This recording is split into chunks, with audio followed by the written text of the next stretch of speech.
Welcome to The Human Code, the podcast where technology meets humanity, and the future is shaped by the leaders and innovators of today. I'm your host, Don Finley, inviting you on a journey through the fascinating world of tech, leadership, and personal growth. Here, we delve into the stories of visionary minds who are not only driving technological advancement, but also embodying the personal journeys and insights that inspire us all. Each episode, we explore the intersections where human ingenuity meets the cutting edge of technology, unpacking the experiences, challenges, and triumphs that define our era. So, whether you're a tech enthusiast, an inspiring entrepreneur, or simply curious about the human narratives behind the digital revolution, you're in the right place. Welcome to The Human Code. I'm here with Jim Schleckser, and I got to say, I'm really excited about today. Jim is an accomplished CEO. He is coaching CEOs on how to grow their business to the next level. Additionally, the man is a well-accomplished author, has 2 best-selling books. And as we were doing the pre-show, I got to say, we've got some interesting topics and a very passionate man about that intersection between humanity and technology. Jim, thank you for being on the show. And really, the first question that I have for you today is, how'd you get here? Well, thanks for having me, Don. I appreciate it. Go way back when I was an engineer by undergraduate, but turns out I love business. I am a geek beyond words about business. And so I've studied it my whole life, hundreds and hundreds of books and personal experience, and ran a bunch of different kinds of companies. And now I've taken all that accumulated knowledge and I help other people grow their businesses. And I love that because it tickles my 2 primary motivators. One is learning. I'm a huge learner. I'm almost the definition. If you look up lifelong learner, my picture may well be in the dictionary. And then really my father modeled that for me. So I'm just following in his footsteps. And the other is impact. I really love to make a difference in people's lives. And that has been integrated into our purpose as an organization, which is to positively impact 1 million lives, which we do through our work. Yeah, just lots and lots of cycles. I was thinking about it. They talk about 10,000 hours to become an expert in something. I've got to be at 100,000. So whatever that is, I don't know, but I'm that. 10,000 hours of purposeful practice is a really amazing step to know what it can take to bring you to an expert level. When you're working with CEOs, where do you see that practice being done? Is it different for every CEO, or are there a couple core competencies that they bring to the table? We use a model theory of constraints when we're working with people. And so the idea is that, and this is from a guy named Eli Goldratt, who was an Israeli physicist, wrote a book called The Goal. He applied it to a manufacturing operation, but any system you can name has a point of constraint that controls the capability of the whole system. The simple example is a garden hose. The garden hose has a kink in the hose, and that prevents water from getting out the end. So your job is to find the kink and open it up. Your business is a system. And somewhere in your business, there's a point of constraint, a kink that prevents it from achieving the revenue you want, or the profit you want, or serving the right number of clients, or giving the right kind of experience, or whatever you're after. There's a kink, and the job of the CEO is find the kink and open it up. So your point of where is the purposeful practice occurring? And the answer is, it depends. It depends on where that point of constraint is, because sometimes we have to go learn things to be able to open up the point of constraint. Sometimes we know. But if I had to pick, acquisition is probably the number 1 area where we have point of constraint. Nobody ever has enough revenue. Nobody ever has enough customers. And funny, somebody's a sales and marketing person from background, that may come more organically and naturally. CEOs don't always come from that place. Sometimes they're engineers or financiers or operations people. And in fact, I wrote an article just recently about how do you find a VP of sales, because a lot of CEOs have no idea how to do it. They don't even know how to look at this person and understand if they're good or bad. So sales and marketing is a place where, if I had to say, go spend lots of time on something, business model design and sales and marketing. Those would be the 2 way up my list. I had, back in my corporate days, I had a boss who was a COO for the company that I was working for, but he was C-level at Black & Decker before, or the parent company of Black & Decker. And so this was a smaller organization. And I was sitting with him and he goes, the one thing that solves all problems is profit. And it's like, all you got to do is look at that and find out whether you have an income problem, you have a spend problem, right? But if you have an Yep. income problem, focus on sales and marketing. If you have a Hmm. spend problem, focus on your engineering. That's He was talking point of constraint. He was just saying it a different yeah, way. Yeah. exactly. And I love what you said here about finding the kink, open Mhm. it up. It's a simple job. So why do we make it so hard then? I actually blame MBA programs. Okay. Um, because they've got this concept of stakeholders and they go, you run a business and you've got all these stakeholders who have an interest in your business, the community and the environment and political groups and government and your employees and your suppliers and so these poor CEOs are running pillar to post trying to like satisfy constituencies in this way. And I'm not saying ignore them, but we've made it more complex than it needs to be, right? If I just said, look, your goal is to grow revenue and grow profit, just figure out what's getting in the way of that and go fix it. Now you need discipline expertise to do that because it could be in HR, it could be in operations, it could be in marketing, it could be in finance, it could be anywhere. So you do have to be a generalist, but we get confused about the objectives sometimes, right? And when I say profit and revenue, yes, acknowledging shareholders, right? We can't screw the environment up. We can't be inappropriate to our employees. We should be good community stewards, all of that, but it's create profit in that environment versus satisfy those shareholders, and profit kind of comes second or growth comes second because growth and profit and growth and revenue is about taking care of your employees. I used to say, when I coach young people, I say, look, growth rate equals opportunity rate. If you're in a place that's growing, stuff's going to happen. You're going to get to do cool things. You're going to get to have neat experiences. You're going to learn stuff. Okay, what about a company that's going flat? What? Have to wait for somebody to leave? Got to wait for somebody to die? I don't know. It just is not nearly as exciting. I think if we're going to serve our people, need to keep growing so that they can keep growing. I do love that. What you're saying here is we all have shareholders or Yes. really stakeholders, right? Because you have the Stakeholders. community, you have shareholders, you have every population of people, your employees. Yep. Business as its own entity as well is a stakeholder in the organization. But if you're focused on that key kind of like value creation of let's bring revenue and sales into the business and fulfill a need for our customer, that's success. And I feel like the conversation with your other stakeholders becomes a little bit easier Well, when but you're running a healthy organization I like think that. you have to honor them. You have to Yeah. honor their interests, but you can't give it primacy. You can't put it first. First is create value, service customers, grow the business to serve your employees. That's first. Acknowledging and respecting and honoring all the other people that have some level of interest in your business. One other thing that you talked about was, and I'm struggling between actually holding this as an interview and then using it as a coaching session for my own business, We can do a little of which each. exactly. And I think this is beneficial because one, I'll be vulnerable in regards to the business. I come from the engineering side. I come from a product side as well. And so systems, engineering, really core competency.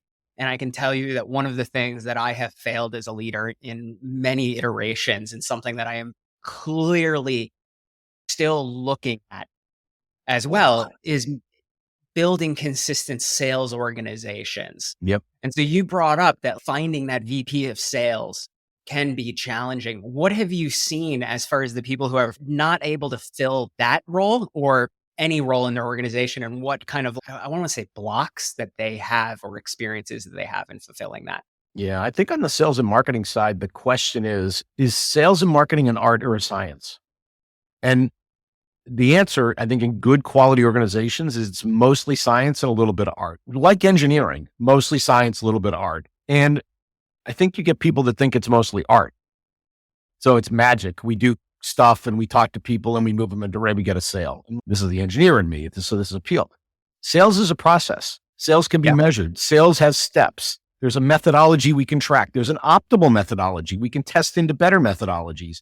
This is why I love digital marketing so much, because it is the ultimate quantitative way of going to market. You can figure out what works, when it works, what my payback was, who responded, why'd they respond. I love it. So you take the approach that, and there's a book called The Ultimate Sales Machine.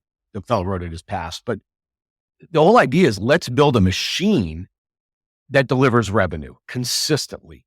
That's a cool company. It's not easy to do, but that's a cool company.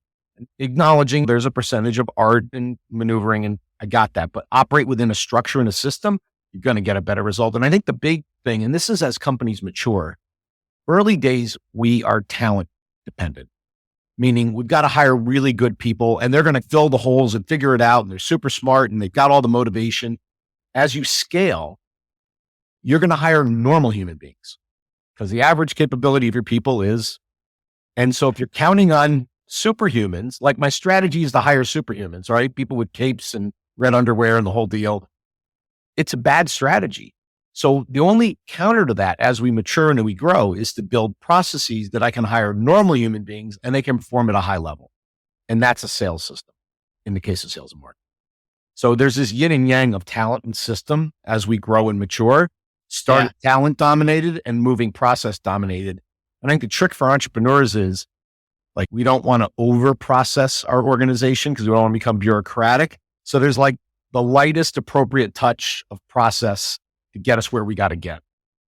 I love that you brought up the yin and yang because that's the model that I was flowing this into is there's the frame and then there's the chaos. And you need some of the chaos to stir up what can actually works, but you need the frame to hold that and to actually walk it through space. So yeah, that energy balance is something that I think we as entrepreneurs dance with. Always. I wrote an article about retention in software as a service businesses. It was published not that long ago. And what I spent a bunch of time on was the importance of relationship in retention, right? So the engineers would say, just build a better product. It's so incredibly great. Of course they're going to renew. It's amazing, right? Why wouldn't they? Probably heard those words. I have, right? And it turns out that there's all these other things that go into the quality of the relationship that cause people to renew, which is all this soft and squishy stuff, right? About adaptability, flexibility, listening. So yeah, give me a framework, but then all the human factors may be actually the little secret sauce to get you over into the end zone. Are you familiar with the lean startup methodology? Yeah, I've read the book. Okay. Because it tries to take the aspects of the engineering life cycle of product development and engineering and then bring that into the rest of the organization. But I feel like you're saying, let's step a little bit farther outside of that. Let's give a little bit more freedom to understanding and diagnosing where that is, even though you may have a holistic look. People buy from people, people work with people, people stay because of people. You can try to process the heck out of it, but there's a limit. It's ineffective at some point. But yes. I love okay, so we're touching on SaaS. We've touched on some technology. I'm going to bring this over to what's going on with AI today. Yep. We're seeing a tremendous benefit from utilizing AI in our processes. And we're looking at it more as like an augmentation to human intelligence. Yep. And the customers that we're focused on are really the ones that have strong customer relationships so that we could end up utilizing AI to take the things off their plate that aren't really that relationship based. So what you talked about as far as a sales where like people buy from people, right? Let's maintain that environment. Where do you see the interaction of humans and technology like playing along? Because there is that general fear that we're eliminating jobs, but we're also creating jobs at the same time. Where's the personal take that Jim has on this? So I think about, and I talked to a lot of CEOs about this because they're really worried about how does AI play? What does it mean? Do I need to include it, adopt it? How should I strategize? I think about use cases. So where are the use cases where AI really makes sense? We're not going to throw it at everything. We're going to throw it at particular use cases where it does a better job or it augments the human involvement in a way. So examples, writing blog posts, right? And I've used it for this. You give it an appropriate prompt, you get about 85, 90% of the way there, and then it has to be edited to be appropriate.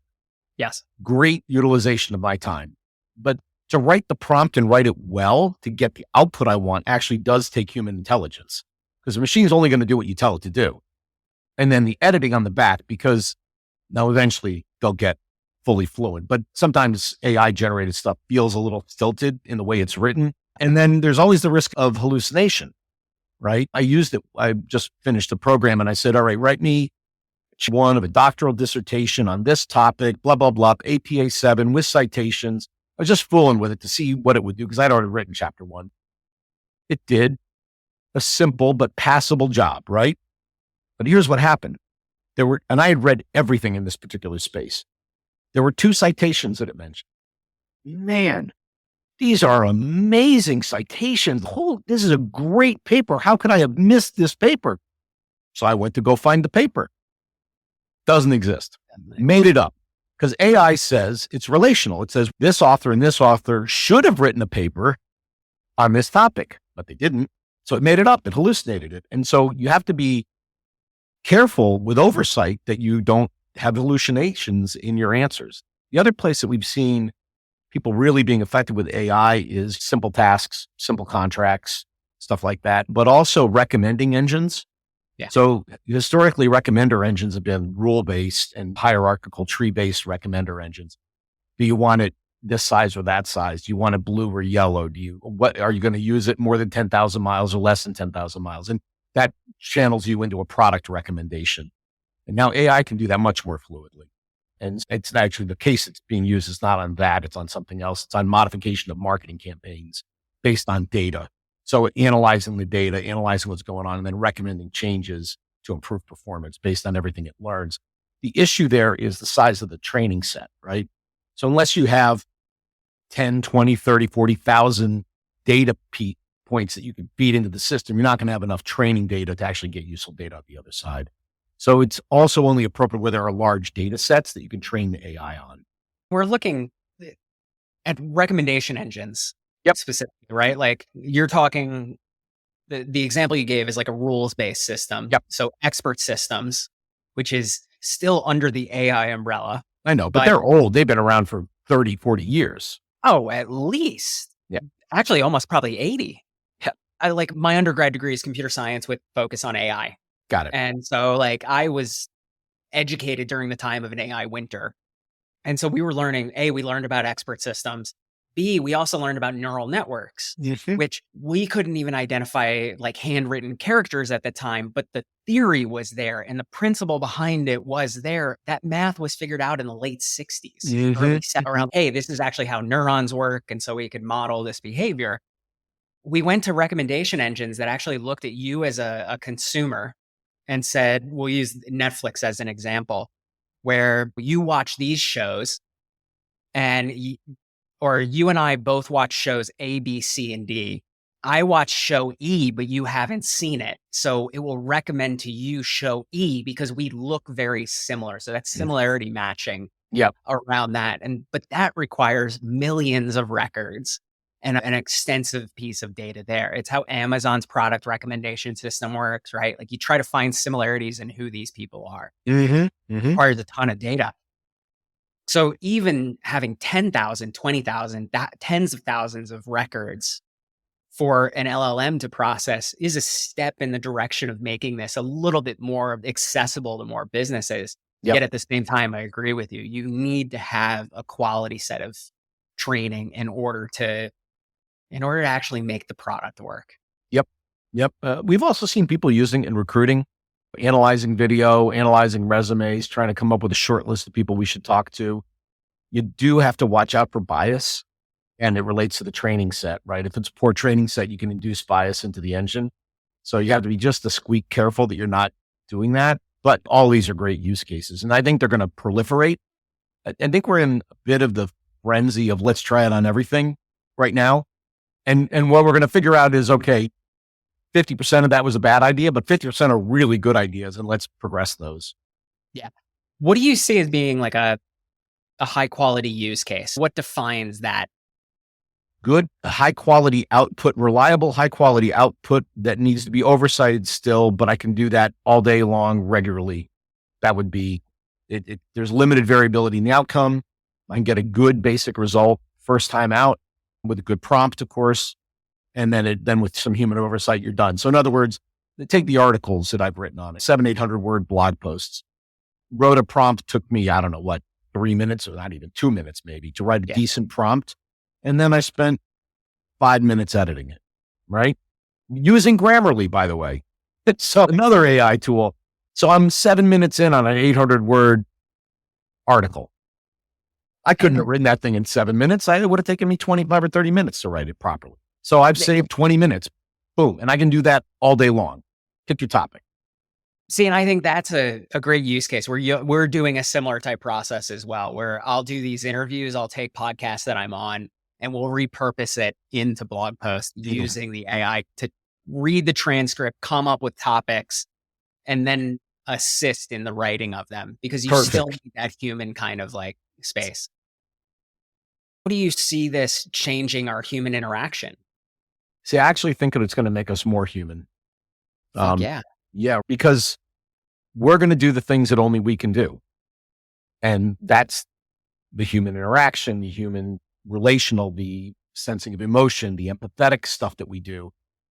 Maybe someday I will get there, but it's going to be a little bit before it figures all that out. I think it makes us more human. We end up losing sort of data crunching, manipulation. Computers have always been better at that, but we didn't have a format like this to use it.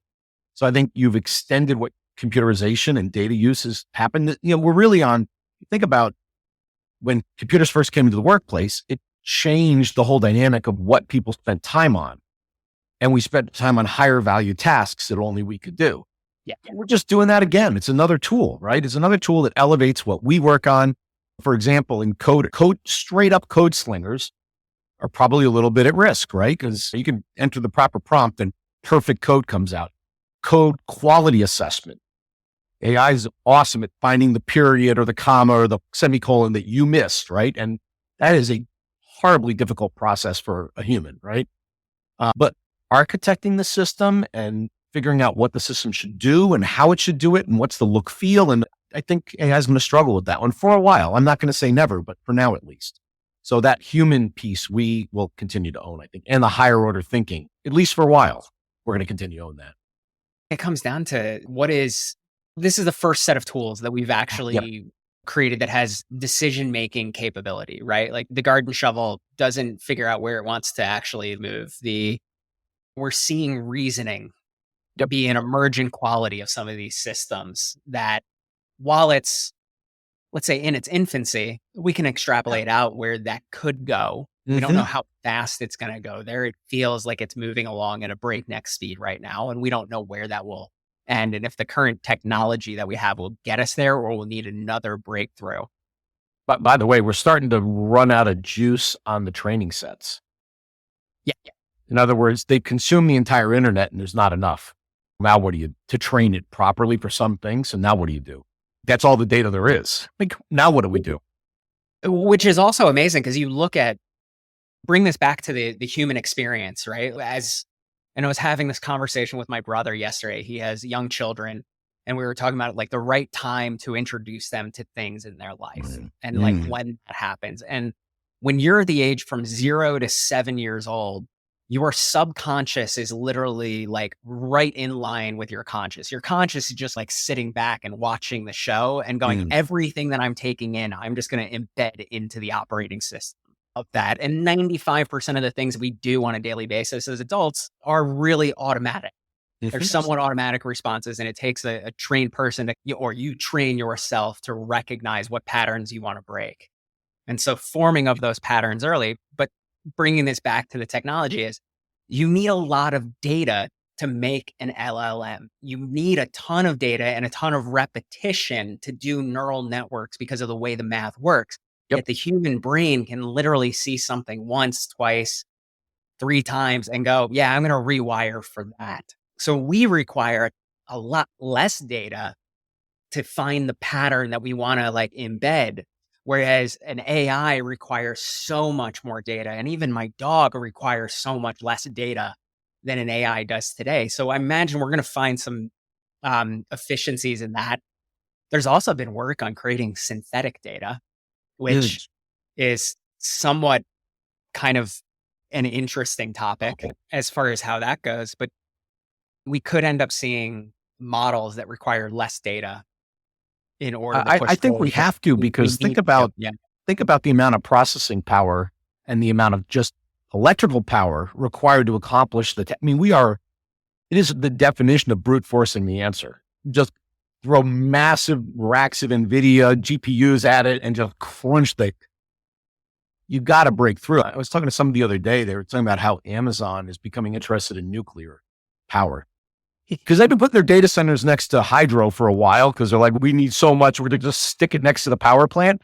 And now they're like, That's not big enough. We need a bigger power plant. Right? To be like, Yeah, or we could figure out, to your point, a more power and processor efficient model to get the answer without just brute forcing the heck out of it. So what's the 10x, 100x improvement in processing efficiency?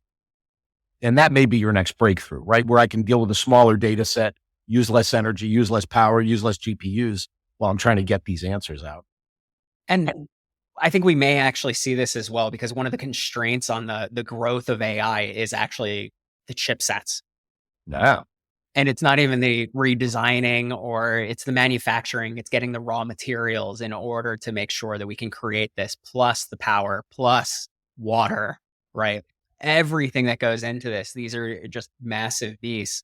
But yet we're just scratching the surface on AI and we're already running into serious physical limits against it. That tells you Exactly. something. Yeah, it's amazing. It's a beautiful time to experience this. Where I guess the one of the questions that I have for you is, when we look at this bringing back more of the human centric nature of this, Mm. how do you see this changing businesses from like both the CEO's role as well as what the size of organizations are going to be, how they partner with other organizations? Do you see any bit of that changing as we incorporate more intelligent systems into it? Mm. But we think of it as human augmentation. People will be able to get more done with the same number of humans. We get more done. And therefore you'll see the revenue per person, the profit per person will grow over time, with some of that being reinvested in AI. So yes, I see for the same revenue company, less people in it. It's Yeah. inevitable. Otherwise, the tool isn't working. If that doesn't happen, the tool isn't working. We shouldn't be using it. Well, we've Yes, seen that's, that trend over the last 40, 60 years anyways, and especially cloud computing. yep, I know the example that I give is, if for me to create a $10 million company back in the 90s, I probably would have needed like 50 people. yep, minimum. Minimum. Exactly. To do it in the early 2000s, Google was reporting revenue of about $1 million per person or employee. Anyway, Now, Jenny, they had about one contractor for every employee. So you could cut that number in half. But still, we're talking like that's exponential yep. as far as the improvement. And now we're going to see it that we might be getting to a company of one that is able to generate 100 million in revenue. Yep. But the boundaries of what the company is and isn't changed a while ago, though, right? It's talked about it, 20 plus years ago, about people coming together virtually to create something, and they're them and they're not part of your company, but they do their thing as part of this effort we've got. And then at the end of the effort, they may leave and go do something different. So what's the company at that point? Well, I don't know. It's, I guess, the guy or gal in the middle of it. Yeah. Work will be done by amorphous, mobile, ever-changing groups of people. Some of them will be in the sticky core potentially, but everything around the outside is going to move and change over time. Virtually, they're going to live in wherever they want to live, Boston, DC, whatever turns you on. So work is locationless, and affiliation to a company is going to change as well. Now, that may be a bit, you got to wait for some of the older people to die off that got this old model of punching the clock and showing up at 8 o'clock. But the reality is, so much of the work we're doing is brain work, not physical work. Location is irrelevant, and affiliation to a company is irrelevant. And I think what may be limiting is people's mental model of, it's important to be part of a company. It's safer to be part of a company, which is actually an illusion. You probably know this as well as I do. It's an illusion to be part of a company. Tesla just laid off 10% of their workforce. Yeah. A week ago, they all felt great to have a Tesla badge, and now they're looking for work, right? Or would you be better to be in control of your own ship, and I do great work, and I got 30 people who love the work I do, and they'll hire me whenever they need that kind of work? That's probably a safer position to be in. So, but people still have that mental model, I think, that they've got to get around. But yes, higher leverage with the use of the tool, a little more virtual in terms of what a company is and what's the definition of a company. And that's got all kinds of implications, like, for example, taxation. They talk about it's a U.S. company. Really? What is a U.S. company? I got 30 people in Philippines and 10 people in India and 20 people in Germany and 2 in the U.S. Is that a U.S. company? I don't know. I mean, governments are going to struggle with this too.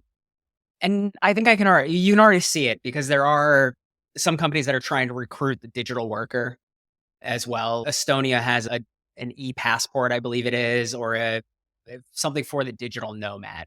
Yep. As well. And then additionally, like, I'm trying to think of what jurisdictions we were looking at for one of our other companies, but blanking on me right now. That is absolutely fascinating too.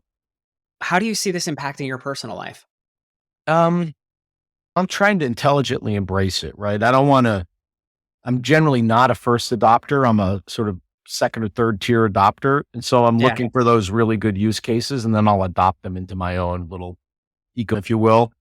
I've already adopted the blog post writing. That's obviously an easy one. There will be others as they mature and develop. I'll let other people take the bumps and bruises and then I'll bring them into my own life. Like, I'm here for you. thank you. Yeah. Calendar management, organizing travel would be clear, analyzing conversations with clients, for example, and potentially even, I'll just give an example. Like we do a fair amount of working with CEOs and bringing them on as clients. So there's a sales process. It would be fascinating to have that transcripted and then analyzed by AI to coach you on how to improve your process, if possible. We're doing, and this is something we could talk about offline or, Yep. yeah, actually, we can even talk about it here. We're doing discovery calls with clients. Mm-hmm. We take the transcript of that, feed it into an AI to help us write the proposal. Love it. And so it took a 20-hour process and brought it down to 3 to 5 hours for us. Man, that's great. Yeah. So like constantly seeing ways, but you still need the human in the loop and you still need that qualification. It's not a replacement for us. It's augmenting Always. what we're doing, right? Like we treat it like a really amazing intern. And go one further, right? They have this in call centers. They have voice analytics to determine emotional state based on the voice. Yeah. We're doing the pitch and we're listening to the voice, and the voice analytics are telling if they're receiving it and responding the way we would hope they would. And now you've got a feedback loop on, did they like what we said? Did they resonate to it? Did they engage in it? And the next one gets better and the next one gets better and the next one gets better. So I think those would be some really interesting use cases. Okay. So we save all this time for you. Yeah. I imagine some of this time is going to end up going towards serving more people because Yep. you do have the goal of serving 1 million plus people. Impacting 1 million lives. Yes. Impacting 1 million lives. Thank you. What lights you up in your personal life? Maybe 3 things. I tell my friends, so much to do in so little time, right? So there's an infinite number of things to do, but monstrous soccer player. So more soccer, if that's possible. I do love wine and studying wine and drinking wine with friends. That's always way fun. And I like to do some adventure travel. I'm a big traveler. In fact, I'm literally leaving for Peru to hike the Inca Trail to Machu Picchu shortly after this. But yeah. Okay, so we do have some similarities. I know you also, both of us have climbed Kilimanjaro. Yes, we have. Same route, which is shocking. Exactly. I haven't done the Inca Trail, but my story, and I've told this on the show before, I was in Africa climbing Kilimanjaro, and you know how you climb overnight and then you turn around, you watch the sunrise. Glorious. Or maybe I should ask you, how'd you feel about it? We didn't do the get up at 4 a.m. and climb up, but what we did have one night was an eclipse at 15,000 feet. So, oh my God, that's gorgeous. It was, and the giant moon. Oh my God, it was like, it was pretty insanely, amazingly lucky to be there at that particular time. It was great. It was great. So we did the midnight climb at 6 a.m. is when you reach the caldera. Mm-hmm. And so you turn around and you wait for the sun to rise. And it was just maybe 15 minutes or something, but you're panting, trying to catch your breath. Yep. Realizing that the air looks the same because air doesn't look like anything. It's not there. Or the oxygen isn't. Yep. And all my friends have this smile on their face. They're just loving it. Like they're really appreciating the moment. And I couldn't get out of my own head to enjoy it. And it was in that moment, like business was growing, checking all the boxes. Life was great, right? Like everything that could be written down on paper was hitting it. And I was miserable. And I noticed in that moment, I was like, it's me. Yeah. I'm the one that's creating this. So I ended up in Peru a month later because of some friends that I met. And I was like, you guys do business in a way that I want to be doing business. And so show me what you're up to. And they're like, you can join us in Peru. And so I went there, was at Machu Picchu for a few days, the Sacred Valley, and also Cusco. Yep. As well. That is amazing. So you have your trip to Peru, doing the Inca Trail. Sounds absolutely fantastic. I can't wait. I love being outside it. And relative to the works, you're out of communication. So somebody was asking me, like, what happens if there's an emergency? I'm like, somebody's going to have to figure it out, but it won't be me. And Oh my, that's a little freeing to be able to say that to yourself. I do that as well sometimes. Like I'll go away from the business for a couple weeks and hope that something breaks Mm, so that the team can step up. yep. And then additionally notice if they were able to handle it, fantastic. And if they weren't able to handle it, then we know that's another kink in the hose Mhm. to like relief. So Huh. I'm glad to hear that somebody else who I admire in this space has taken the effort to do Get away. similar processes. Just a quick story on that. Used to be when communication technology wasn't quite as good, I would travel, I'd be going to see clients or whatever. So I designate somebody to be in charge. We called him the DJ, the designated Jim, right? He'd send the email, hey, I'm going to be traveling next week. Phil's the DJ this week. And usually I'd coach him. I go, look, just don't burn down the building. Okay. That's all I'm asking. Right. Yeah. Yeah. So there's one time I called in like midweek. Bob happened to be the DJ that week. I'm like, hey, Bob, how's it going? He goes, you know how you said don't burn down the building? I'm like, oh, no. He goes, it was a small fire and we put it out. So yeah, they figured it out. But honest to God, the behavior, what was really cool for me is when they hit something hard, they huddled up and they said, all right, let's talk this out. Let's figure it out. And they would almost always come up with the right answer or close enough to the right answer that I didn't care. It was great. I It was love a that. massive team development effort ultimately. And that is like one of the best things to see is like when the team comes together, embodies the values that the business has, that you have, that you've instilled into the organization, and you see them acting upon that without you having to be there is like one of the joyous moments. I compare, I don't have children, but like I compare building businesses to like fostering growth in a Mm, conscious entity. And yep. like when you can see that take take root and sprout and grow, it's fantastic.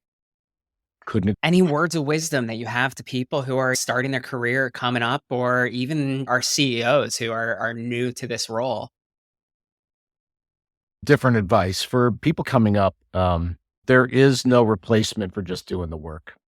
There is no replacement. There is not an easy path. I hate to sound like your dad, but this is what my dad told me, right? But you just got to do the work. There is no, we talked to her before off air about getting 10,000 hours of cycles. And that is funny enough, they talk to billionaires and the smart ones sometimes will say, follow your passion. But the smart ones will say this, they go, forget passion. Find something you like enough to spend 10,000 hours at it, getting really good at it. The passion will follow because you're really good at it, because you've spent the time, you've done the work to get good at it. So that's the young people. Figure out what you want to spend 10,000 hours getting great at, and passion will follow. You can't do something you hate. Don't get me wrong. You got to like it enough to spend the time. And then for CEOs, I think the big one for me is it is a very isolating and lonely job. You don't have peers. You don't have people you can talk to. And so we build these CEO peer groups, whether you use us or somebody else or build your own mastermind group, but having a infrastructure around yourself to ask questions and just bang things against and check your thinking, and it can't be replaced. And that's not your board. It's somebody without an agenda who listens to you, is super smart, who will give you feedback, and preferably a couple people's, not just one. So early in the CEO job, build that infrastructure around you early and it will serve you going forward. I love that. Jim, thank you so much for being on. If our audience is interested in reaching you, is there anywhere they can find you?